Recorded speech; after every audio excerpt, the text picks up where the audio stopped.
And this year I've decided that winter is my least favorite season because winter sucker punches me every year. Like, it seems like this that throw me off. It's like, oh, isn't it so nice out? It's winter.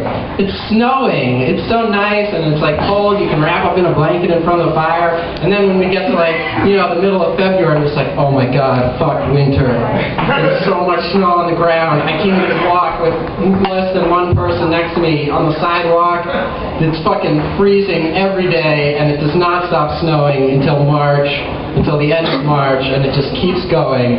And it just like builds me up with its, you know, its scenery and its lovely weather, and just to kick me down every year, man. Fuck winter.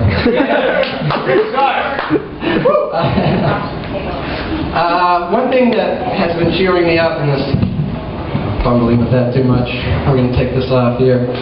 One thing that has been cheering me up in the winter, though, is I've noticed more common courtesy going around lately. People hold the door open for you, like, all the time now. And you'll see people just like holding the door open for everyone. So like I try to hold the door open more now than I would usually. Like, you know, when you get stuck and you're like pull the door open and you want to keep walking, but the person was like farther back than you thought. You get stuck in like one of these things and you're like, okay, all right, old lady, that's fine. Just keep going. I don't have anywhere to be. I'm holding the door open. That's what makes it polite. But so, yeah, but sometimes, you know, I see it happen, like I see people do that for me, and I'm just like, just go into complete douchebag mode, and I'll walk right through the other door, just like, no, it's alright. Yeah. I don't need that open. I got hands. I got legs to push the little handlebar, that's cool. But one thing that I have noticed that is not courteous at all is the use of cell phones these days. I know a lot of people talk about it, but I just think the one thing that pisses me off about cell phones the most is when you see somebody in line at like a register at like Walgreens or Walmart or something, like any store that begins with Wall, I don't know.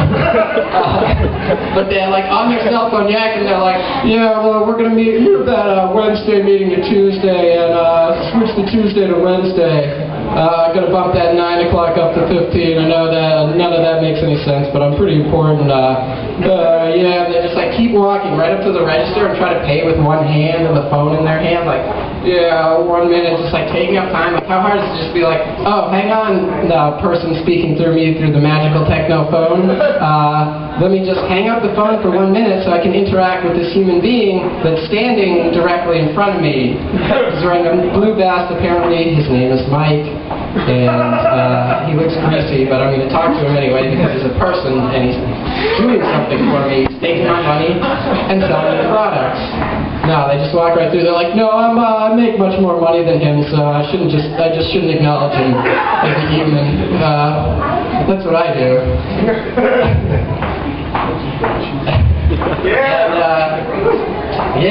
Yeah, this year at school I'm taking a poetry class and I like it. It's better than I thought it was going to be. Like, I'm not that into writing poetry or reading poetry, but I'm not one of those people that's like, fucking poetry is so stupid.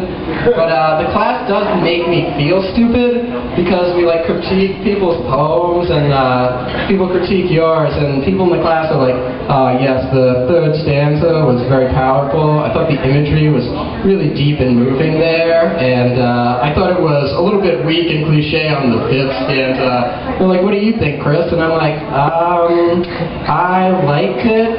It was about a turtle. That's pretty cool. It was about turtles, so I was enjoying it. I don't know. The teacher always gives me that look like, you're kind of stupid. I just don't know about stanzas. My first poetry class. I didn't want to do this, but I gotta go to my safety net of jokes.